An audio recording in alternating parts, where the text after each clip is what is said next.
Good morning, everybody, or afternoon or evening, depending on what time you're watching this. It is 10:48 at night, March 30th, 2023. Okay. This is part 2 of the Brothers Karamazov, chapter 1.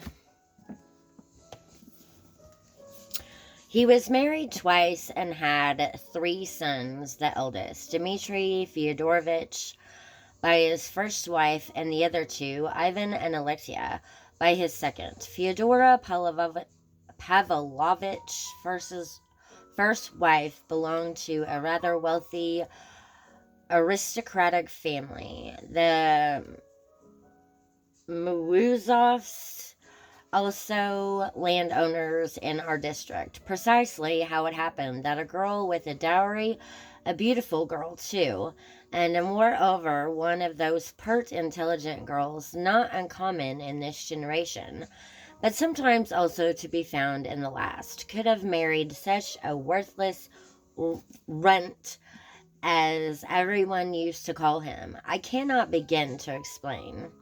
But then I once knew a young lady, still of the last romantic generation, who, after several years of enigmatic love for a certain gentleman, whom, by the way, she could have married quite easily at any moment, ended up, after inventing all sorts of insurmountable obstacles, by throwing herself on a stormy night into a rather deep and swift river from a high bank somewhere resembling a cliff, and perished there, decidedly by her own caprice, only because she wanted to be like Shakespeare's Ophelia.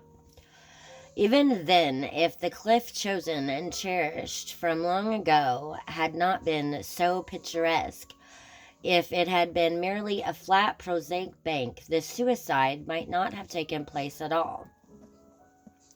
This is a true fact, and one can assume that in our Russian life of the past 2 or 3 generations, there have been not a few similar facts. In the same way, the action of Adelaida Ivanova Musov was doubtless an echo of foreign influences, the chafings of a mind imprisoned. There's a 1 next to that. I have no idea what that means. Something. Okay. Perhaps she wanted to assert her feminine independence, to go against social conventions, against the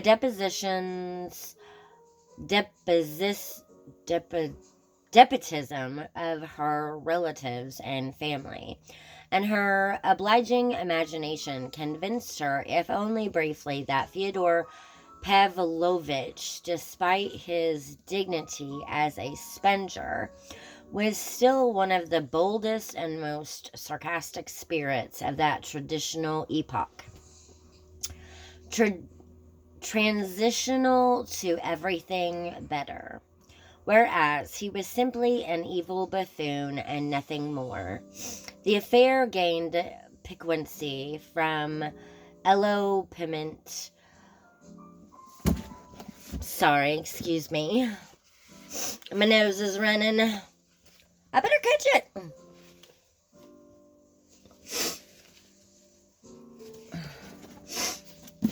Okay.